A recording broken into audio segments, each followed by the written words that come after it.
చదివిన ముస్లిం సోదరులకు తెలిసింది బైబిలే మా పంచప్రాణాలు, మా ప్రాణాధారము, బైబిలే మా పంచప్రాణాలు, మా ప్రాణాధారమని, బైబిలే మాకు అసలు ప్రాణం అనుకొని అందులోనే ఈదులాడుతున్న మాకు తెలీదు ఆ విషయం.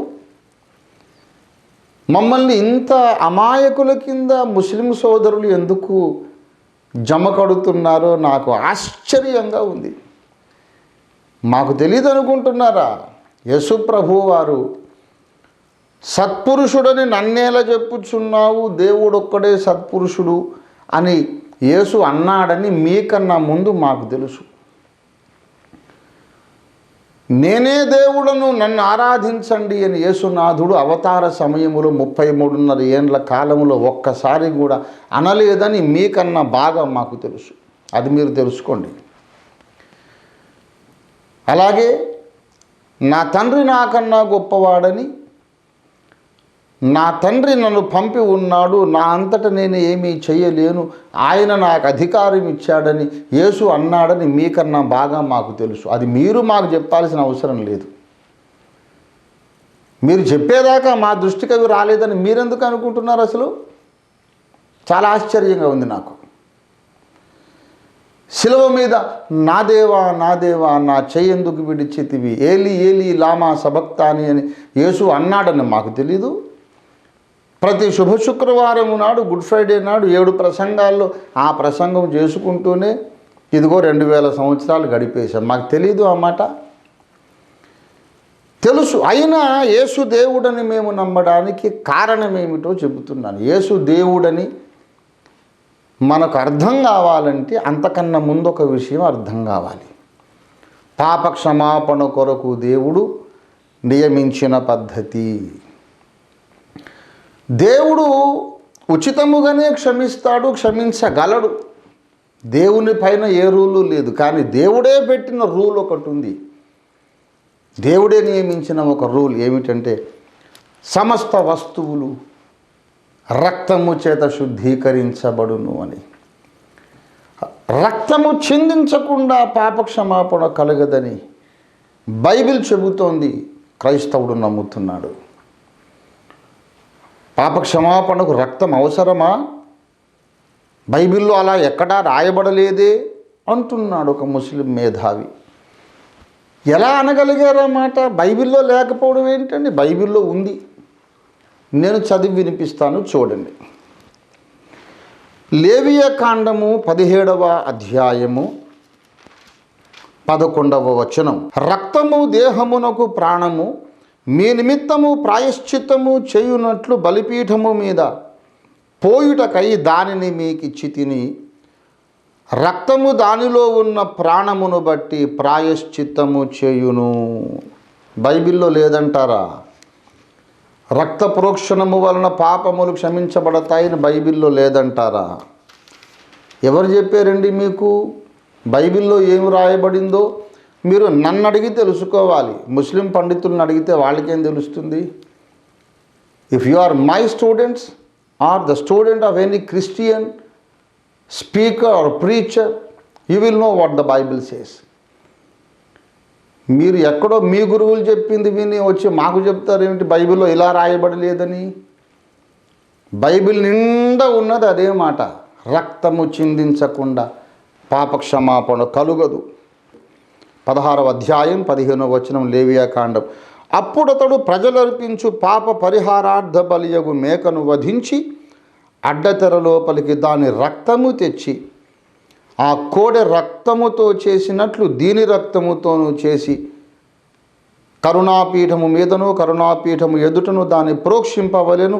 అట్లు అతడు ఇశ్రాయేలీయుల సమస్త పాపములను బట్టియు, వారి అపవిత్రతను బట్టియు, వారి అతిక్రమములను బట్టియు పరిశుద్ధ స్థలమునకు ప్రాయశ్చిత్తము చేయవలెను. ప్రాయశ్చిత్తము చేయవలెను. 16-11. అప్పుడు అహరోను పాప పరిహారార్థ బలియగు ఆ కోడెను తీసుకుని వచ్చి తన నిమిత్తమును తన ఇంటి వారి నిమిత్తమును ప్రాయశ్చిత్తము చేసుకొనవలెను. అసలు లేవియా కాండంలో పాప పరిహారార్థ బలి, అపరాధ పరిహారార్థ బలి అనేవి ఉన్నాయి. అంటే అపరాధములను పరిహరించుట కొరకైన బలి, పాపములను పరిహరించుట కొరకైన బలి. బైబిల్లో లేదని మాకు చెప్తారు ఏమిటండి? బైబిల్లో ఏమని రాయబడి ఉంది గురువు గారు అని నన్ను అడగాలి, నేను చెప్తాను. యేసును నమ్మని వాళ్ళు, బైబిల్ను ప్రామాణికంగా ఎంచుకొని వాళ్ళు వచ్చి బైబిల్లో ఇలా ఉంది అలా ఉందని మాకు చెప్తారేంటి? ఇది చాలా హాస్యాస్పదమైన విషయం. ఇది joke of the millennia, joke of the human history. Joke of the millennium అని అనలేదు నేను. వేల సంవత్సరాలలో ఏదో గొప్ప జోక్. బైబిల్ను నమ్మని వాళ్ళు బైబిల్లో అలా లేదు ఇలా లేదని చెప్పి మాకు చెప్పడం. ప్రిలారా, బైబిల్ నిండా ఉన్న బోధ ఇది. రక్తము చిందించకుండా పాపక్షమాపణ కలుగదు అని. పాత నిబంధన గ్రంథం నేను చదివి వినిపించాను. ఇప్పుడు కొత్త నిబంధన గ్రంథంలోకి వద్దాం. హెబ్రీ పత్రిక 9వ అధ్యాయము, హెబ్రీ పత్రిక 9వ అధ్యాయంలో 22వ వచనములో భక్తుడిలా రాస్తున్నాడు పరిశుద్ధాత్మ వలన. మరియు ధర్మశాస్త్ర ప్రకారము సమస్త వస్తువులను రక్తము చేత శుద్ధి చేయబడుననియు, రక్తము చిందించకుండా పాపక్షమాపణ కలుగదనియు సామాన్యముగా చెప్పవచ్చును. రక్తము చిందించకుండా పాపక్షమాపణ కలుగదని దేవుడు లేవీయ కాండములో చెప్పాడు. మోషేను ప్రవక్తగా అంగీకరిస్తున్నారు కదా ముస్లిం సోదరులు. మోషేను ప్రవక్తగా ఎందుకు పంపించాడు దేవుడు? మోషే దేవుణ్ణి యెహోవా, యాహ్వే అని ప్రస్తావించాడు. యాహ్వే అని సంబోధించాడు, పిలిచాడు, ఆరాధించాడు. ఆ యాహ్వే అనబడిన మహాదేవుడు మోషేను ప్రవక్తగా ఎందుకు పంపించాడు అంటే ఈ బలికర్మకాండ నియమించడానికే. మోషేను ప్రవక్తగా గౌరవిస్తాం అంటున్నారు కదా, మరి మోషే నియమించిన ఈ ఆజ్ఞను కూడా గౌరవించండి. మోషే అన్నాడు, రక్తము చిందించకుండా పాపక్షమాపణ కలుగదు. అహరోను ప్రధాన యాజకుడు తన కొరకును, ప్రజల పాపముల కొరకును, తన ఇంటి వారి పాపముల కొరకును కోడెదూడ రక్తమును, మేక రక్తమును, పొట్టేలు రక్తమును ప్రోక్షించి ప్రాయశ్చిత్తము చేయవలెను. సమస్త వస్తువులు రక్తము చేత శుద్ధి చేయబడును. హెబ్రీ 9:22లో చెప్పబడింది. మరి ఈనాడు బలికర్మకాండ క్రైస్తవులు ఎందుకు చేయడం లేదు అంటే, అప్పుడు మోషే నియమించిన బలులన్నీ ఒక సాదృశ్యము. మేము ఏం చెబుతున్నామో కాస్త వినండి, అర్థం చేసుకోండి, తర్వాత నమ్ముతారో నమ్మరో మీ ఇష్టం. మేము చెప్పేది సరిగ్గా చెవిని పెట్టకుండానే మీ గురువులు చెప్పింది పట్టుకొచ్చి మా ముందు మాట్లాడి నవ్వుల పాలు కాకండి.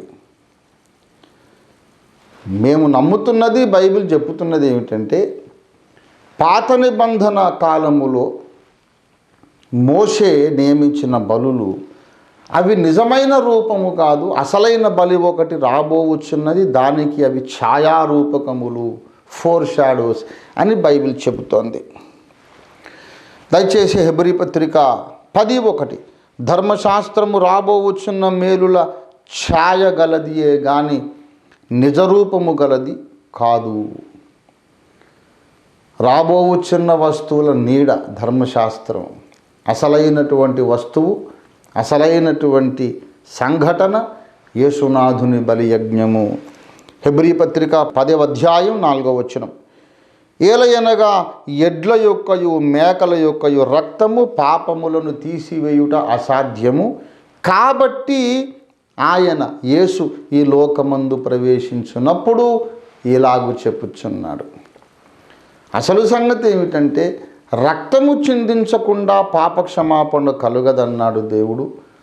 అయితే మేకల యొక్క, కోడెదూడల యొక్క రక్తమును చిందించిన కొలది, పశువుల యొక్క రక్తమును చిందించిన కొలది ఇంకా పాపాలు ఎక్కువైపోతున్నాయి కానీ పరిహారం కావడం లేదు. ఎందుకంటే మేకల యొక్క, ఎడ్ల యొక్క రక్తము మానవ పాపములను తీసివేయుట అసాధ్యము గనుక, పాపములను తీసివేయగలిగిన పరిశుద్ధ రక్తమును కార్చడానికి యేసు ఈ లోకంలోనికి వచ్చాడు. ఇది బైబిల్ చెబుతున్న సత్యం.